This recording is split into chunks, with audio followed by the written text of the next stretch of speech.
Estamos en el capítulo 5 del Evangelio según San Lucas y vamos a ver la vocación de los primeros discípulos de Jesús. Versículo 1.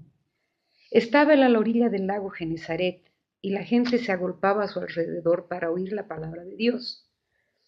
Cuando vio dos barcas que estaban a la orilla del lago, los pescadores habían bajado de ellas y estaban lavando las redes. Subiendo a una de las barcas, que era de Simón, le rogó que se alejara un poco de tierra, y sentándose enseñaba desde la barca a la muchedumbre. Cuando acabó de hablar, dijo a Simón: boga mar adentro, y echen las redes para pescar. Simón le respondió: Maestro, hemos estado bregando toda la noche y no hemos pescado nada, pero por tu palabra echaré las redes. Y haciéndolo así pescaron gran cantidad de peces, de modo que ya las redes amenazaban romperse. Hicieron señas a los compañeros de la otra barca para que vinieran en su ayuda. Vinieron pues y llenaron tanto las dos barcas que casi se hundían. Al verlo, Simón Pedro cayó de rodillas y diciendo: Aléjate de mí, Señor, que soy un hombre pecador. Pues el asombro se había apoderado de él y de cuantos con él estaban, a causa de los peces que habían pescado. Y lo mismo de Santiago y Juan, hijos de Zebedeo, que eran compañeros de Simón. Jesús dijo a Simón: no temas, desde ahora serás pescador de personas. Llevaron a tierra las barcas y dejándolo todo, le siguieron. Este es, Aquí vemos la vocación de los tres primeros discípulos, que serían Simón y los dos hijos de Zebedeo, ¿no? Eh, Hemos visto en Marcos y en Mateo que llama a los cuatro primeros discípulos, llama a Andrés y Juan, y a Andrés llama a Mateo, perdón, a Pedro, a Simón, y Juan llama a su hermano Santiago. En Mateo vemos que los llama de otra forma, los llama primero a Pedro y a Andrés y después a Santiago y a Juan. Y aquí vemos que en la barca a la que se sube Jesús están Pedro con los de su trabajo, y en otra barca están Santiago y Juan. Como ya dijimos aquí, Jesús conocía ya a Pedro en la sinagoga, ya lo había conocido a Simón, y hace lógico que Jesús estuviera en la barca de sus amigos. Todavía no los llamó para ser sus discípulos, pero estaba en la barca con sus amigos, aquellos que había conocido ya en la sinagoga. Ahora, Simón Pedro, bueno, solo más tarde Jesús le dará a Simón el nombre de Pedro, eso será en el capítulo 6 que vamos a ver pronto. Pero esta es una anticipación literaria de Lucas cuando le da ya el nombre de Simón Pedro. ¿Sí? Ahora, Jesús va al lago, vio que sus amigos estaban ya lavando las redes, sube a la barca de uno de ellos, en este caso de Simón. ¿Y qué es lo que hacía? Enseñaba desde ahí, enseñaba desde la barca. Ya hemos visto qué es la barca, por qué Jesús iba a enseñar desde la barca, porque nadie podía estar detrás de él, ¿sí? Era su cátedra, su sede, de ahí era que Jesús enseñaba. Y cuando terminaba de enseñar, dice la palabra, le dijo a Pedro que fuera al centro del lago para poder pescar. Estaban lavando las redes, seguramente no pescaron mucho, pero quizás estaban recién para ir a pescar. Y es por eso que Jesús, después de enseñar desde la barca, les dice: vamos hasta el centro. Ya han hecho algo por mí. ya me han permitido enseñar desde la barca, me han permitido enseñar desde donde ustedes estaban, me han dado su tiempo, me han dado el tiempo que ustedes tenían para trabajar para ustedes mismos. Ahora yo voy a ayudarles a ustedes. Y los lleva al centro del lago, donde hacen una pesca increíblemente grande. Entonces, esa también es otra cosa que el Señor nos dice a nosotros. Y es algo que tenemos que aprender, tenemos que comprender que primero está darle al Señor lo que Él quiere que le demos, nuestro tiempo, nuestras capacidades grandes o pequeñas, todo lo que podemos hacer para beneficio de los demás. Porque aquí Pedro, cuando le deja a Jesús que suba a su barca para enseñar, estaba ayudando a que Jesús tenga un lugar desde donde enseñar a la gente, donde dar ese alimento espiritual que era la palabra que él estaba dando. Eso es lo que tenemos que aprender. Primero, darle al Señor y el Señor nos va a bendecir. Pero tenemos que aprender eso. Primero está el Señor por encima de todo. Y después de ver el milagro de la pesca, dice, dejaron todo y le siguieron. Se hicieron discípulos de Jesús al escuchar sus palabras y al ver lo que él había hecho por ellos. Y le dice a Simón, no temas, desde ahora serás pescador de personas. Aquí en la Biblia dice hombres, pero en el original griego dice anthropoi, que es personas, no solamente del género masculino, sino personas en general.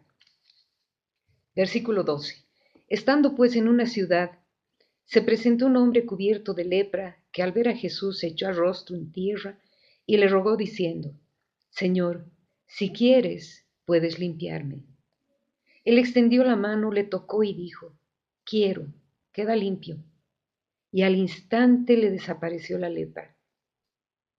Le ordenó que no se lo dijera a nadie y añadió, anda, preséntate al sacerdote y haz la ofrenda por tu purificación como prescribió Moisés para que les sirva de testimonio.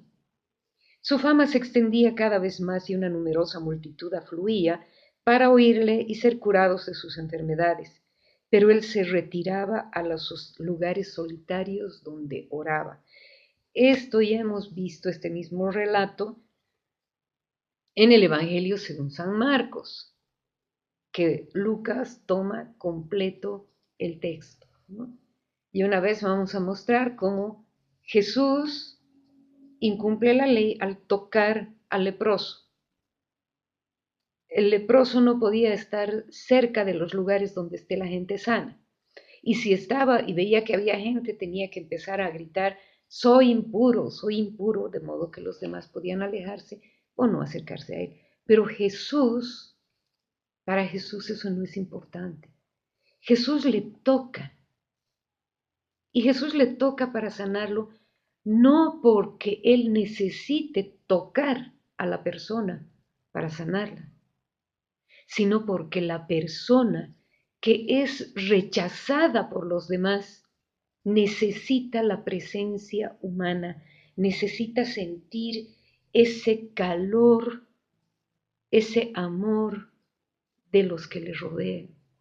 En este caso, un leproso estaba apartado de todos, pero Jesús con ese acto de tocarlo, no solo le devuelve la salud física, sino le sana espiritualmente, porque este hombre estaba seguramente lleno de heridas por verse rechazado por la sociedad, por no poder acercarse a nadie, no poder conversar con nadie. Y Jesús, al tocarlo, le llena de su amor. Y eso es muy hermoso. Este acto es maravilloso porque nos muestra ese Jesús compasivo, no solo con la enfermedad física del hombre, sino con la necesidad espiritual, esa necesidad de sentirse comprendido, aceptado por una persona.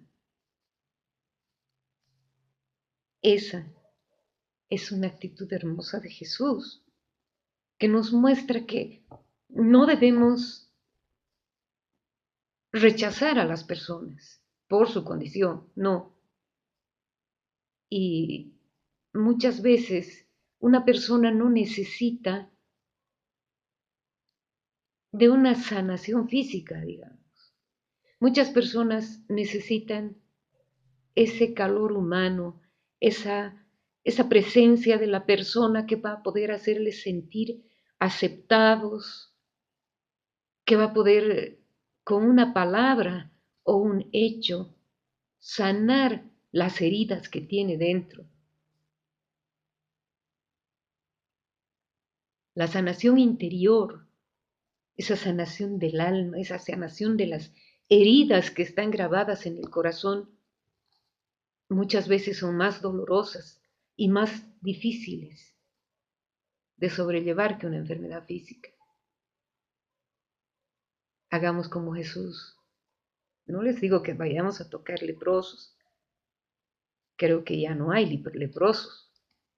Pero sí que vayamos a consolar, a darles cariño a las personas que nos rodean, a aquellos que necesitan, a aquellos que están faltos de ese cariño que podemos nosotros darles. Y si estamos siguiendo a Jesús y vemos lo que Jesús hacía, al tocar ese leproso, Él no solo le sanó físicamente, sino que cubrió todas sus heridas al hacer que sienta ese amor que Jesús podía darle como ser humano. ¿Y qué dice después? Lo manda para que vaya a hacer la ofrenda que le tocaba hacer por su purificación. Y su fama, dice, se extendía cada vez más y una numerosa multitud afluía para oírle y ser curados de sus enfermedades. Pero Jesús se retiraba a los lugares solitarios donde oraba. Jesús, siendo Dios mismo, necesitaba de ese contacto íntimo con su Padre. Jesús necesitaba estar en oración para estar unido a Dios Padre. Si Él necesitaba hacer eso, ¿cuánto más nosotros, hermanos? ¿Cuánto más nosotros necesitamos de estar en esa unión, en esa presencia del Señor? Necesitamos no solo llenarnos de Él, sino estar en continua unión que nos deje sentir su presencia, que podamos estar con Él, que podamos hacer lo que Él nos dice que hagamos. Nosotros necesitamos mucho más que Jesús de la oración. La oración es muy importante y esa oración en el silencio profundo es donde encontramos con mayor fuerza la cercanía de Dios con nosotros. Versículo 17, 5:17. Un día que estaba enseñando, había sentados algunos fariseos y doctores de la ley que habían venido de todos los pueblos de Galilea y Judea y de Jerusalén. El poder del Señor le hacía obrar curaciones. En esto, unos hombres trajeron en una camilla a un paralítico y trataban de introducirle para ponerle delante de él, pero no encontrando por dónde meterle a causa de la multitud, Subieron al terrado y le bajaron con una camilla a través de las tejas. Y le pusieron en medio delante de Jesús. Viendo Jesús la fe que tenían, dijo: Hombre, tus pecados te quedan perdonados. Los escribas y fariseos empezaron a pensar: ¿quién es este que dice blasfemias? ¿Quién puede perdonar los pecados sino solo Dios? Conociendo Jesús sus pensamientos, les dijo: ¿qué están pensando en sus corazones? ¿Qué es más fácil decir: tus pecados te quedan perdonados, o decir: levántate y anda? Pues para que sepan que el Hijo del Hombre tiene en la tierra poder de perdonar pecados. Dijo al paralítico: a ti te digo, levántate, toma tu camilla y vete a tu casa. Y al instante, levantándose delante de ellos, tomó la camilla en que yacía y se fue a su casa glorificando a Dios. Y este parrafito, este versículo 26 es propio de Lucas. El asombro se apoderó de todos y glorificaban a Dios, y llenos de temor decían: hoy hemos visto cosas increíbles. Bien, el Señor quiere que seamos limpios, que le demostremos nuestra fe. Y la fe no solamente viene de la persona que está con alguna enfermedad o una dolencia. La fe viene también de aquellos que piden por la sanidad de esas personas. ¿Sí? Ahora, en esta parte dice las tejas, sacaron las tejas. Se nota que Lucas no conocía cómo eran las casas de los pobres en, en la época de Jesús, que no tenían tejas. Las tejas eran de las casas greco-romanas, y no nos olvidemos que Lucas era griego, escribió su evangelio en Grecia. Bueno, pero igual, eso no nos afecta la fe para nada, ¿verdad? Ahora seguimos con la vocación de Leví, en el versículo 27. Después de esto, salió y vio a un publicano llamado Leví, sentado en el despacho de impuestos, y le dijo: sígueme. Y él, dejándolo todo, se levantó y le siguió. Leví le ofreció en su casa un gran banquete, y había un gran número de publicanos y de otros que estaban a la mesa con ellos. Los fariseos y sus escribas refunfuñaban diciendo a los discípulos: ¿cómo es que comen y beben con los publicanos y pecadores? Jesús les respondió: no necesitan médico los que están sanos, sino los que están mal. No he venido a llamar a conversión a justos, sino a pecadores. Los publicanos, como en este caso estamos hablando de Leví, eh, que también en el Evangelio de Mateo es llamado Mateo, precisamente, era cobrador de impuestos, era pecador, considerado pecador por toda la jerarquía. Y por eso, cuando le ofrece un gran banquete, entran, estaba comiendo con ellos, y cómo no, los fariseos y los escribas empiezan a protestar. ¿Cómo es que comen y beben con publicanos y pecadores? ¿Cómo es posible que se contaminen de esa manera? Pero Jesús tiene una respuesta fantástica. Les dice: no necesitan médico los que están sanos, sino los que están mal. Y yo no he venido a llamar a conversión a los justos, sino a los pecadores. Nuevamente, Jesús es muy fuerte en sus respuestas a los fariseos, a los escribas, porque conocía cómo eran ellos. Sabía que su vida no era correcta, que su vida no reflejaba lo que ellos predicaban y lo que ellos enseñaban en las sinagogas. Y es por eso que Jesús les dice, no he venido a llamar a la conversión a los justos, a ustedes que se creen justos, que se creen correctos. Yo no he venido a llamarles a ustedes porque ustedes no quieren cambiar. He venido a llamar a los pecadores porque quiero que se conviertan, quiero que aprendan cómo tiene que ser la vida según la voluntad de Dios. Por eso he venido a llamar a los pecadores, he venido a llamar a los que están mal, he venido a llamarlos a ellos. Quiero que ellos se conviertan. Eso también es muy hermoso, hermanos, porque todos nosotros, ya les dije una vez, eso nos decía un sacerdote americano, que fue el fundador de la Renovación Carismática en Bolivia, un padre Patricio, nos decía, todos pertenecemos al sindicato de pecadores. Y si todos pertenecemos al sindicato de pecadores, es a nosotros a los que Jesús ha venido a llamarnos, a decirnos, quiero que cambien su forma de vivir. No quiero que sigan con esa vida. No quiero que sigan así.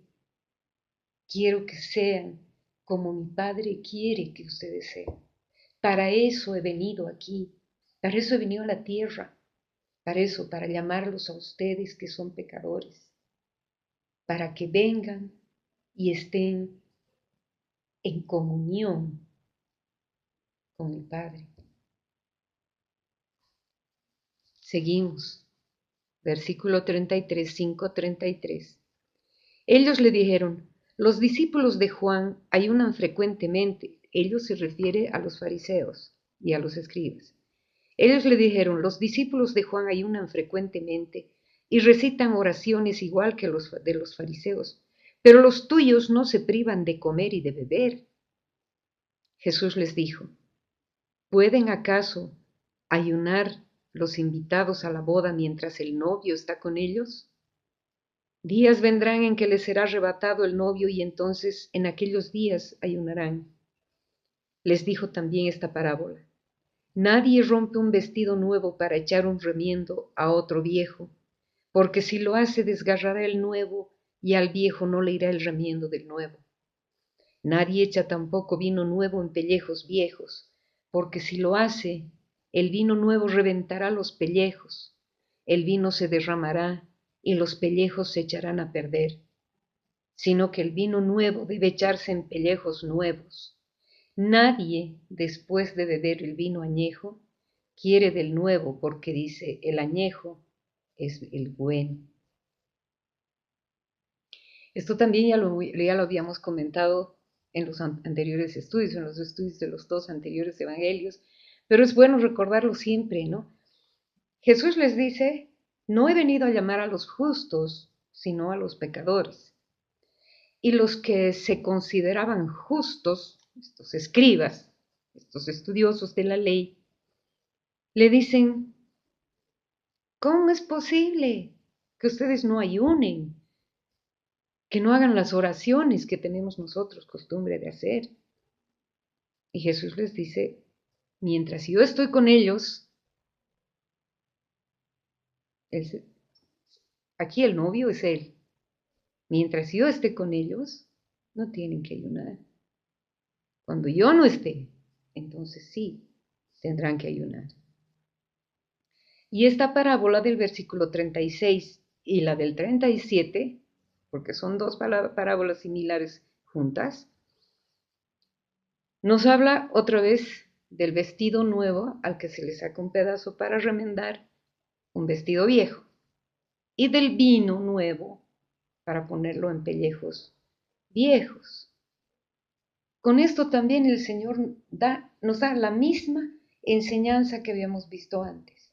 No he venido a llamar a los justos, a los que se consideran justos, a esos antiguos, a esos predicadores de la ley de Moisés que predican pero no cumplen.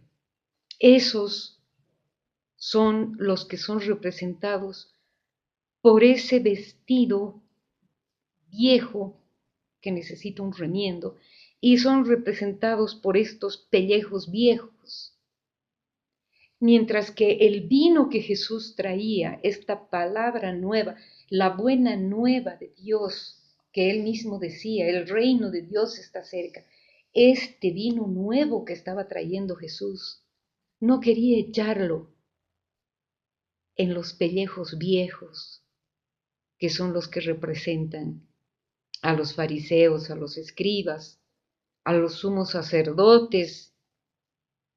Jesús quería dar ese vino nuevo a aquellos que querían cambiar y escucharle, y de quienes él sabía que iban a poder ser los que lleven su palabra y sus enseñanzas hasta los confines de la tierra, como les mandó. Todos estos nuevos discípulos de Jesús, desde entonces hasta ahora, somos esos vestidos nuevos.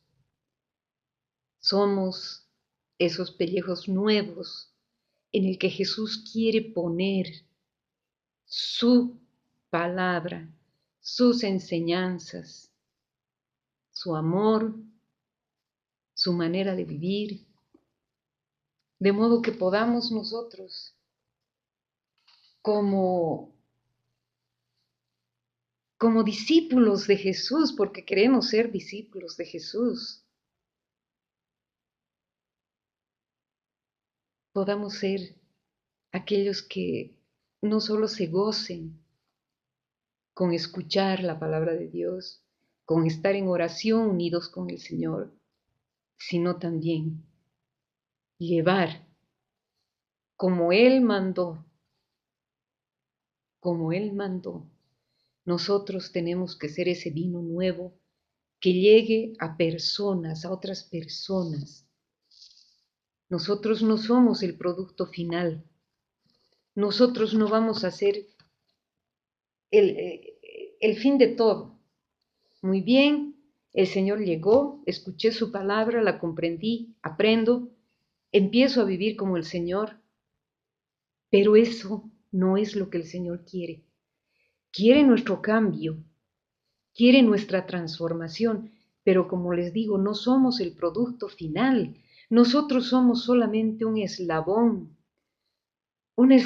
de esa cadena que viene desde los primeros discípulos que escucharon a Jesús y lo siguieron y que han ido evangelizando y proclamando su palabra hasta llegar a nosotros. Y nosotros somos parte de ese eslabón. Estamos destinados a eso, estamos destinados a llevar la palabra del Señor. Lo que yo recibí, se los estoy dando para que ustedes también puedan dar a los que el Señor ponga en su camino, para que ustedes sean guías, luz para los que vienen. Eso es lo que nos dice el Señor, y eso es lo que nos dicen sus discípulos, y eso es lo que nos dicen aquellos que nos han enseñado la palabra del Señor. No les estamos enseñando para que se queden ustedes, sino para que lleven a los demás. Eso es un mandato del Señor. Nosotros somos el eslabón de esa cadena. Seamos un eslabón que no se rompe. Seamos un eslabón que no va a reventar esa cadena, sino que va a conseguir más eslabones para hacerla más grande y dar mucho fruto como el Señor nos manda. Sean luz, den fruto. Pensemos bien en eso y meditemos, hermanos. Es el mandato del Señor.